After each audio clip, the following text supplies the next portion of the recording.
Assalamualaikum warahmatullahi wabarakatuh. Perkenalkan, nama saya Dewi Sartika, NIM 20119031 Baiklah, di sini saya akan menjelaskan tentang kisah Nabi Yusuf. Selamat menyaksikan. Nabi Yusuf adalah anak ke-11 dari 12 bersaudara. Ayahnya seorang nabi bernama Nabi Yakub. Nabi Yusuf punya satu orang adik yang diberi nama Bunyamin. Nabi Yusuf sejak kecil banyak disenangi orang karena selain tampan, juga baik dan juga cerdas. Beliau juga suka membantu orang-orang yang kesusahan. Ibunda Nabi Yusuf bernama Rahil. Beliau adalah ibu yang sangat cantik, baik, solihah, dan patuh pada suaminya. Beliau sangat mencintai Nabi Yusuf, adiknya, dan anak-anak yang lain. Sayang sekali, Bunda Rahil tidak bisa berlama-lama menemani Nabi Yusuf dan saudara-saudaranya. Beliau wafat dalam usia muda. Nabi Yusuf tinggal di sebuah desa kecil di negeri Palestina. Dahulu tempat tersebut sangat terpencil dan jauh dari keramaian. Suasananya sangat damai dan tentram. Setiap hari keluarga Nabi Yakub mengembalakan domba.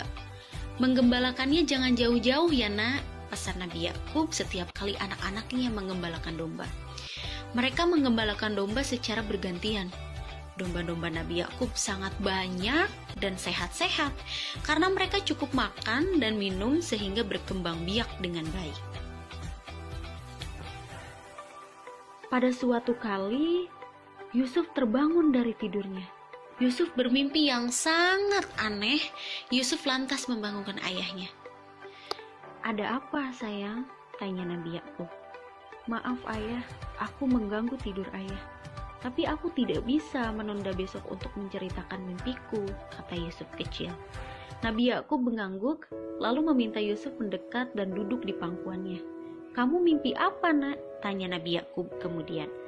"Aku mimpi melihat 11 bintang, matahari dan bulan sedang bersujud kepadaku," jawab Yusuf. "Subhanallah, ini memang bukan mimpi biasa. Ini mimpi yang sangat luar biasa." Nabi Yakub segera merangkul Yusuf dengan penuh rasa senang dan haru. "Ya Allah, inikah petunjuk yang telah Engkau berikan padaku, petunjuk akan lahirnya Nabi baru sebagai penerusku," gumamnya dalam hati. "Ayah, apa maksud dari mimpiku?" tanya Nabi Yusuf, membuyarkan keharuan Nabi Yakub. Nabi Yakub menarik nafas dengan pelan. "Ayah akan menafsirkan mimpimu, tapi kamu harus berjanji tidak akan menceritakan mimpi itu kepada siapapun," kata Nabi Yakub. Kemudian, "Ya, aku berjanji ayah. Anakku, mimpi itu menandakan kalau suatu saat nanti kamu akan menjadi orang yang sangat mulia," ujar Nabi Yakub pelan.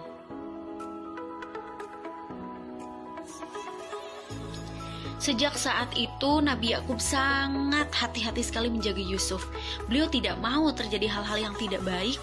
Bahkan, sekarang Yusuf tidak diperbolehkan menggembala domba. "Kenapa ayah melarang Yusuf menggembala?"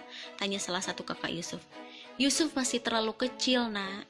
Jadi biar kalian saja yang menggembala ya," jawab Nabi Yakub. Tanpa bermaksud berbohong, perlakuan Nabi Yakub terhadap Yusuf ternyata menimbulkan kebencian pada diri kakak-kakak Yusuf. Mereka membenci sekali terhadap Yusuf. Mereka pikir ayah mereka sangat pilih kasih. Pertemuan rahasia itu berlangsung cukup lama. Ada yang setuju untuk membunuh Nabi Yusuf, ada yang tidak setuju, dan ada pula yang tidak berpendapat apapun. "Begini saja, Kak," kata salah seorang Nabi Yusuf. "Bagaimana kalau kita buang Yusuf ke dalam sumur tua di tepi jalan sana? Kita tidak perlu membunuhnya," katanya lagi. Semua terdiam mendengar usulan tersebut. "Nah, nanti kita lumuri baju Yusuf dengan darah domba. Bilang saja Yusuf mati karena diterkam serigala," kata kakak Nabi Yusuf melanjutkan setelah mempertimbangkan masak-masak. Akhirnya mereka berbagi tugas supaya rencana tersebut berhasil. Beberapa hari kemudian, salah seorang kakak Nabi Yusuf menemui Nabi Yakub yang sedang duduk sendirian. "Ayah, bolehkah saya mengajak Yusuf jalan-jalan? Saya dan kakak-kakak yang lain akan menjaga Yusuf dengan baik," katanya. Dan Yakub pun ragu. Beliau merasakan maksud tidak baik mereka. Aku takut kalian tidak bisa menjaga Yusuf. Dia masih terlalu kecil untuk berjalan-jalan jauh, ujarnya sangat khawatir. Ayah, kenapa ayah tidak mempercayai kami? Ucap dia lagi. Kami sama seperti ayah, sangat sayang pada Yusuf. Kami ingin mengajak Yusuf berjalan-jalan agar Yusuf senang. Nabi Yakub terdiam. Beliau masih mempertimbangkannya. Akan tetapi karena kakak-kakak Nabi Yusuf terus memaksa, akhirnya Nabi Yakub luluh juga. Nabi Yakub memperbolehkan mereka pergi. Ketika mentari pagi bersinar hangat, rombongan kecil itu pun pergi. Mereka berjalan jauh sekali. Kak, saya haus dan lelah. Saya mau istirahat, ucap Nabi Yusuf. Kenapa merengek pada kami? Merengeklah pada ayah seperti biasanya, ejek seorang kakak. Kakak-kakak yang lain bukannya menolong, malah menertawakannya. Sambil menarik dan mendorong-dorong Yusuf, mereka akhirnya sampai di sebuah sumur tua yang tak berair. Mereka membuka baju Yusuf, lantas memasukkan Yusuf ke dalam sumur. Kakak-kakak Nabi Yusuf pergi meninggalkan Nabi Yusuf yang ketakutan berada di dalam sumur. Seperti rencana semula, baju Nabi Yusuf dilumuri darah domba. Baju itu kemudian diberikan kepada Nabi Yakub. Mereka berbohong kalau Nabi Yusuf telah meninggalkan karena diterkam serigala. Maaf kami, ayah. Sungguh maaf, kami ternyata tidak bisa menjaga Yusuf dengan baik, kata salah seorang kakak Nabi Yusuf.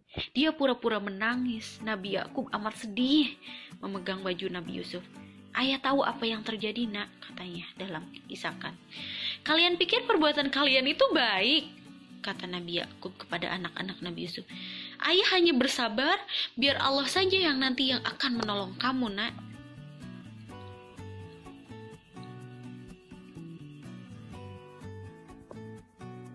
Coba tebak apa yang terjadi dengan Nabi Yusuf kemudian, anak-anak. Ada yang tahu nggak gimana pada akhirnya? Lanjut ya. Pada saat Nabi Yusuf ketakutan dan kedinginan, tiba-tiba mendengar segerombolan pedagang. Mereka beristirahat di dekat sumur tua. Mereka kemudian menurunkan timba untuk mengambil air. Seseorang pedagang yang mengambil air tersebut terkejut ketika mendapat timbanya digelantungi seorang anak kecil yang amat sangat tampan. Wah, anak kecil tampan ini pasti mahal kalau kita jual, katanya. Tanpa banyak berbicara, mereka membawa Nabi Yusuf kecil meninggalkan Palestina menuju Mesir. Nabi Yusuf kemudian dibeli oleh seorang pejabat tinggi di Mesir, namanya adalah Kitfir. Alhamdulillah, Yusuf kecil telah diselamatkan oleh Allah dengan caranya. Begitulah kisah Nabi Yusuf yang sangat inspiratif, yang penuh dengan isakan tangis dan juga sangat mengkhawatirkan. Terima kasih. Wassalamualaikum warahmatullahi wabarakatuh.